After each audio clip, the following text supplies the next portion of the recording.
તો ધુઆધાર રહ્યો જ, પરંતુ ચૂંટણીની આગલી સાંજે થયેલા મતગણતરીના જે પણ ગતિવિધિઓ હતી ને સાથે સાથે હવે જે પરિણામો છે તેઓ પણ ખૂબ જ રસપ્રદ અને ચોંકાવનારા ચોક્કસથી કહી શકાય, કારણ કે જે રીતે મહારાષ્ટ્રના પોલિટિકલની હિસ્ટ્રી રહી છે તે પછી આ પરિણામો જે ખાસ મહત્વના બની જાય છે. અમારા સહયોગી નીરુ જોડાઈ ગયા છે. નીરુ, ખાસ તો કયા કયા ફેક્ટર્સ મહત્વપૂર્ણ રહ્યા, કયા ચહેરાઓનો મેજિક ચાલ્યો અને કેવી રીતે તમામ જે ફેક્ટર્સ છે એની સાથે આ પરિણામો જોવા મળી રહ્યા છે?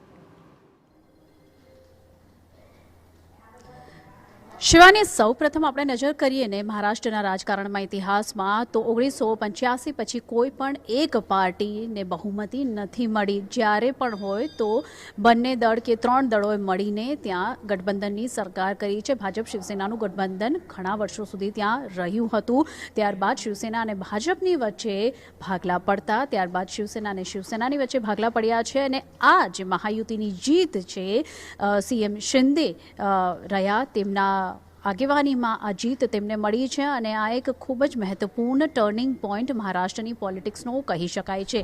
સૌપ્રથમ આપણે નજર કરીએ અત્યારે રિઝલ્ટના જે ટ્રેન્ડ છે તે પૂરી રીતે જોઈ શકાય છે કે મહાયુતિના તરફેણમાં છે અને આને લઈને અત્યારે જશ્ન અને સેલિબ્રેશન ઉજવણીના દ્રશ્યો મહારાષ્ટ્રમાં ચારે બાજુ જોવા મળી રહ્યા છે. આંકડા પર જો આપણે નજર કરીએ તો અત્યારે ભાજપ 127 બેઠકો સાથે સૌથી મોટી પાર્ટી મહારાષ્ટ્રમાં બનતી જોવા મળી રહી છે. શિંદે શિવસેનાની વાત કરીએ તો 56 બેઠકો અત્યારે મળતી જોવા મળી રહી છે. જોકે આ અત્યારે ઇનિશિયલ ટ્રેન્ડ્સ કહી શકાય. ફાઇનલ રિઝલ્ટ્સ જે છે તે આવવામાં હજી થોડો સમય છે, કારણ કે અમુક રાઉન્ડનું કાઉન્ટિંગ હજી પણ બાકી છે.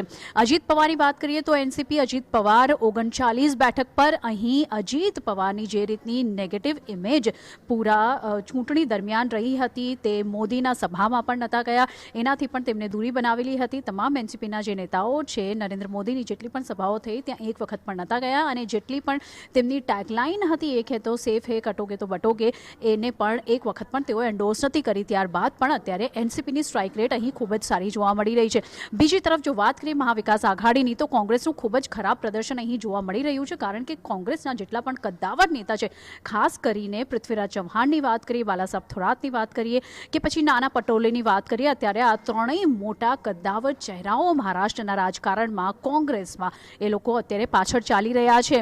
શાખ અને નાકનો સવાલ શિવસેના યુબીટી માટે પણ છે, કારણ કે અત્યારે અહીં કાંટેની ટક્કર છે. ઉદ્ધવ ઠાકરેની જે રીતની છબી જોવા મળી રહી છે, બાળા સાહેબ ઠાકરે નું તેમને પૂરું લેગસી આગળ લઈને જઈ રહ્યા છે, પણ અત્યારે ખૂબ જ પુઅર પરફોર્મન્સ અહીં શિવસેના યુબીટીનું જોવા મળી રહ્યું છે. અને સાથે જ હું આપને બતાવી દઉં, વર્લી કોન્સ્ટિટ્યુએન્સીની જો વાત કરીએ, આદિત્ય ઠાકરે અને મિલિંદ દેવડાની વચ્ચે અત્યારે કાંટેની ટક્કર છે.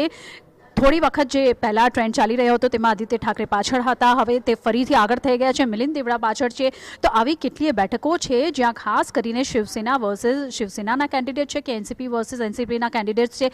મહારાષ્ટ્રનો આ મેપ જે છે તેના ઉપર જો આપણે નજર કરીએ તો લગભગ કેસરી રંગથી પૂરી રીતે ઢંકાતો જોવા મળી રહ્યો છે. અમુક જે પેચીસ છે ત્યાં એનસીપી કે કોંગ્રેસે પોતાની જીત હાંસલ કરતી જોવા મળી રહી છે, બટ લગભગ આપણે જોઈએ તો કાં તો શિવસેના શિંદેની જે પાર્ટી છે તેમને બાજી મારી છે, કાં પછી ભાજપે અહીં બાજી મારી છે. 6 જે મુખ્ય રિજન્સ છે મહારાષ્ટ્રના, ઉત્તર મહારાષ્ટ્રની વાત કરીએ, પશ્ચિમ મહારાષ્ટ્રની વાત કરીએ, વિદર્ભ, કોંકણ કે પછી મુંબઈની વાત કરીએ, તમામ જગ્યાઓ પર ભાજપ બાજી મારતી જોવા મળી રહી છે. અને અહીં સૌથી મોટો જે ફેક્ટર છે મને એવું લાગે છે તે છે લાડલી બહેના યોજનાનો ફેક્ટર. તેને એડી ચોટીનું જોર તમામ પાર્ટીઓએ ઇલેક્શન કેમ્પેનિંગમાં લગાવ્યું છે. હાઈ ઓક્ટેન ઇલેક્શન કેમ્પેનિંગ જોવા મળી રહ્યું છે, પણ લાડલી બહેન યોજના જે છે તે કામ કરી ગઈ છે. 2019ની વાત કરીએ તો 61.6% વોટિંગ ટર્નઆઉટ હતું અને આ વખતની જો વાત કરીએ તો 66% વોટિંગ થયું છે.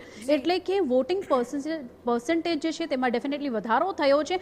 મહિલાઓનું વોટિંગ જે છે તેમાં પણ વધારો જોવા મળ્યો છે. એટલા માટે જ કહી શકાય કે લાડલી બહેન યોજના કામ કરી છે અને ભાજપને આ મહાજીત મળતી જોવા મળી રહી છે. ભાજપ એક મોટી પાર્ટી બની છે. હવે સૌથી મોટો પ્રશ્ન એ છે કે આખરે અહીં સીએમ કેન્ડિડેટ કોણ રહેશે? એકનાથ શિંદેને કાયમ રાખશે કે પછી બીજો કોઈ નવો ચહેરો સામે આવે છે? શિવાની.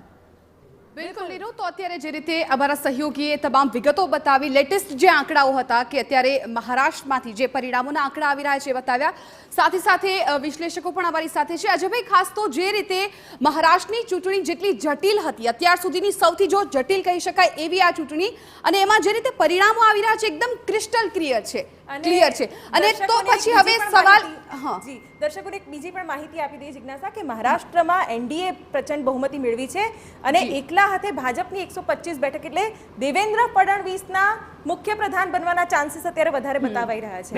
એટલે આપણે આ જ્યારે ચર્ચાની શરૂઆત કરી, જ્યારે તો શરૂઆતના રૂઝાન આવતા હતા ત્યારે પણ મારી સાથે છે કિંજલ, મેં કહ્યું હતું કે Bharatiya Janata party single largest party બનશે, એમાં કોઈ જ બેમત નથી. અને બીજું કે ભારતીય જનતા પાર્ટી 148 પોતે પ્લસ બીજી 6 પોતાના ચૂંટણી પ્રતીક પર લડી રહી છે. એનો અર્થ એ કે ભારતીય જનતા પાર્ટી, મેં તે વખતે પણ કહ્યું હતું કે અતિશય માઇક્રો પ્લાનિંગ કર્યું છે. અને લોકસભાની ચૂંટણીમાં જે એમને કરારી હાર મળી હતી, ફરી પાછું હું કહું છું કે લોકસભાની ચૂંટણીમાં જે એમને કરારી હાર મળી હતી, કારમો પરાજય મળ્યો હતો, એમાંથી એ લોકોએ પદાર્થ પાઠ શીખ્યા. તમે જુઓ કે કેટલાય વર્ષોના ઇતિહાસ પછી ભારતીય જનતા પાર્ટી માત્ર 9 બેઠક પર, 48માંથી માત્ર 9 બેઠક પર આવી ગઈ હતી મહારાષ્ટ્રમાં.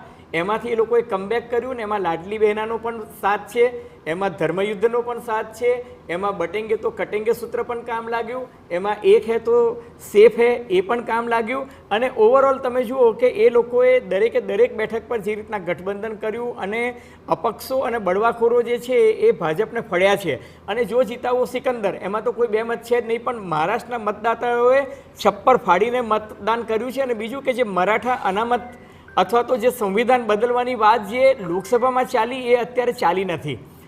સંવિધાન બદલવાની વાત, અનામતની વાત, મરાઠા અનામતની વાત જે લોકસભામાં ચાલી એ ચાલી નહીં. અને એ લોકોએ જે ગેરંટી આપી એને મતદાતાઓએ સ્વીકારી. અને લોકશાહીમાં આપણે સ્વીકારવું જ જોઈએ કે ભાઈ છપ્પર ફાડકે એક તરફી જ વિજય થયો છે, એમાં કોઈ બેમત નથી. બિલકુલ. આ દરમિયાન અલગ અલગ પ્રતિક્રિયાઓ પણ આવી રહી છે. કોંગ્રેસ નેતા મુમતાઝ પટેલે ચૂંટણીના પરિણામોને લઈને પ્રતિક્રિયા આપી છે, આપને સંભળાવીએ.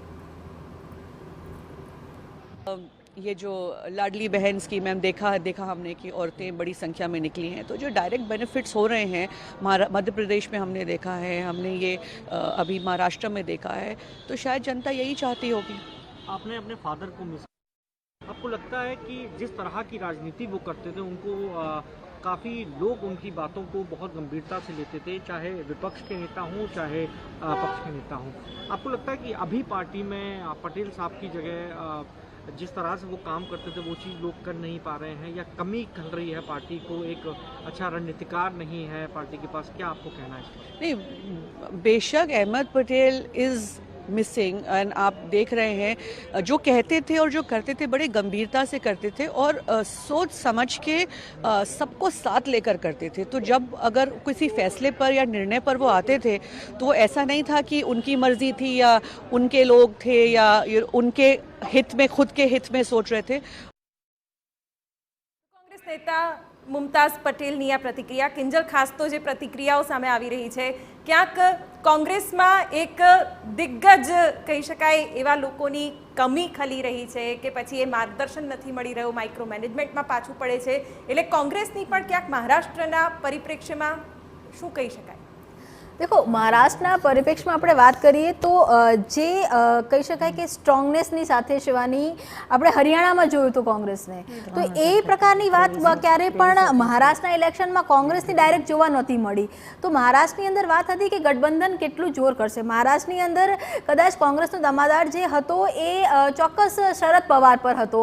શરદ પવારનું જ્યારે પોતાનું મેજિક નથી ચાલ્યું ત્યારે કોંગ્રેસનું એ મેજિક ચાલે એ વાત એ વખતે કોંગ્રેસે પણ સ્વીકાર્યું હતું. અને એ જ કારણ છે આપ જુઓ કે મહારાષ્ટ્રમાં કોંગ્રેસે જે મહેનત કરી હતી તેના કરતાં વધારે મહેનત ઝારખંડમાં કરી હતી કે જ્યાં એમને ખૂબ જોવા મળતી હતી. એ જ પ્રકારની જે મહેનત હતી વાવમાં આપને જોવા મળે કે વાવની અંદર કાટેરીની ટક્કર આપી જ હતી. એટલે મહારાષ્ટ્રની અંદર પહેલાંથી ક્યાંક ને ક્યાંક કોંગ્રેસ ગઠબંધનની અંદર પણ એટલું સ્ટ્રોંગ નહીં આવે એ જોવા મળતું હતું. પરંતુ જે દ્રશ્યો આવ્યા અત્યારે ખૂબ મહત્ત્વના હતા. દેવેન્દ્ર ફડણવીસનું ટ્વીટ કરવું, ત્યારબાદ ભૂપેન્દ્ર યાદવનું ત્યાં રહેવું, જે દ્રશ્યો છે એ મહત્ત્વના એટલે છે કેમ કે ભૂપેન્દ્ર યાદવ એ ભાજપમાં ચૂંટણી પ્રભારી છે અને ભૂપેન્દ્ર યાદવ દ્વારા જ્યારે હંમેશા ચૂંટણી જ્યારે પતી જતી હોય છે અને ત્યારબાદ સીએમ પદની વાત આવતી હોય છે, સીએમ પદની માટે જે ચર્ચા થતી હોય છે તેની અંદર પ્રભારીનું મહત્વ ખૂબ જ હોય છે. એકનાથ શિંદે